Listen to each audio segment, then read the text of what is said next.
Eu de vez em quando pergunto para alguns: se Deus não fala com você, com quem que você discute?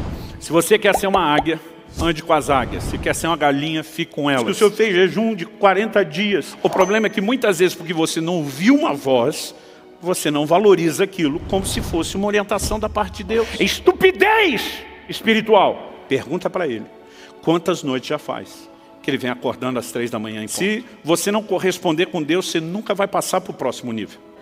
Quando ele contou essa experiência, gente, é sério, eu não sei explicar o que aconteceu, mas algo me pegou por dentro. Me deu um desespero de correr daquela mesa. Eu lembro que o almoço estava sendo na casa que eu estava hospedado. Eu falei: gente, me dá licença. Eu só levantei, eu vazei, eu corri para o quarto onde eu estava hospedado. Eu fechei aquela porta, eu dobrei meus joelhos, eu comecei a chorar. Eu estava debaixo de um toque de Deus inexplicável. Eu comecei a dizer: Senhor, a experiência da carteira foi boa. Foi boa pra caramba, mas essa aí foi bem melhor.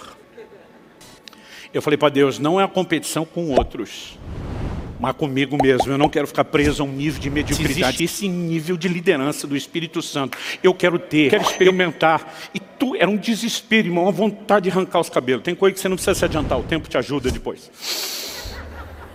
E eu dizia: eu quero viver a liderança do Espírito Santo. E eu estou ali de joelho chorando, e eu nunca mais vou esquecer esse dia. O Espírito de Deus falou comigo. Não foi só um testemunho interior. Eu não sei se a voz foi externa ou foi interna, mas a voz falou: o que é fiel no pouco será fiel sobre o muito.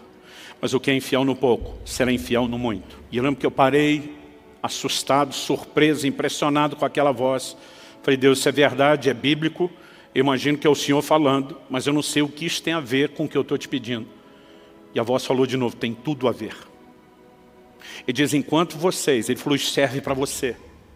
Mas eu quero que você, estou te comissionando a ensinar isso à minha igreja, em todos os lugares por onde eu te levar. Eu quero que você fale dessas coisas. Ele diz: enquanto o meu povo não aprender a se mover num nível de simplicidade, de obediência ao testemunho interior, às direções simples do Espírito Santo, ele diz: vocês não têm o direito de clamar por experiências maiores. Aquela voz me diz: quem está detendo o grande mover do meu espírito na terra não é o diabo, é a indiferença de vocês para a liderança do meu espírito.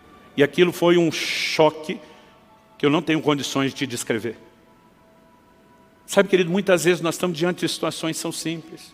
Eu me lembro da época onde a finada locadora de vídeo, que já não existe mais, e eu entrava na locadora, às vezes para não perder tempo, esperava que alguém me desse uma indicação, né, de um filme que valesse a pena ver, que não ia perder meu tempo nem meu dinheiro. Mas mesmo quando às vezes tinha uma indicação de alguém, pegava numa caixinha, às vezes acendia. Eu passei a usar essa expressão por uma ilustração que meu pai dava. Paulo, escrevendo aos Colossenses, diz: seja a paz de Deus o árbitro, o juiz nos nossos corações. Muitas vezes meu pai dizia: eu tomo decisões por ter ou não ter paz. E muitas vezes eu pegava o negócio na mão, e antes de sequer ler uma resenha, né, de ver do que se tratava o filme, eu tinha um sinal vermelho. Era algo dentro de mim dizendo: não avance. E todas as vezes que eu desrespeitei esse testemunho interior, nunca me dei bem. Não importa quão pequeno fosse a decisão a ser tomada. Nós temos uma provisão de Deus para nos dirigir nesse caminho. Mas muitas vezes nós não cultivamos essa interação porque não entendemos a simplicidade dessa dinâmica.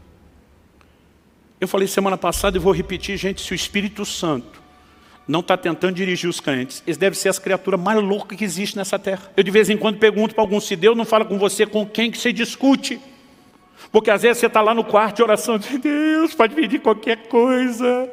Aí diz: perdoa fulano. Fulano não. Se não é Deus falando com você, você está discutindo com quem, criatura? Aí aquilo começa a tentar te dobrar. Lembre dos bons momentos que você tiveram. Não jogue fora a história. Passe por cima dessa picuinha. Daqui a pouco você, por causa do tempo da oração, está mais quebrantado. Aliás, meus filhos diziam que a melhor hora de pedir algo para papai e mamãe era depois do tempo devocional, que a gente sempre estava mais quebrantado, mais fácil. Aí você está lá já meio quebrantado, você diz: posso até perdoar, mas vai ter que vir rastejando. E olhe lá. Mas daqui a pouco você está numa luta com aquela coisa interior que nem você sabe explicar. E de repente você vê que você está perdendo a queda de braço. E daqui a pouco você está chorando: tá bom, eu perdoo em nome de Jesus. E algo vem e lava a sua alma. Quem é que fez isso com você? É o Espírito Santo.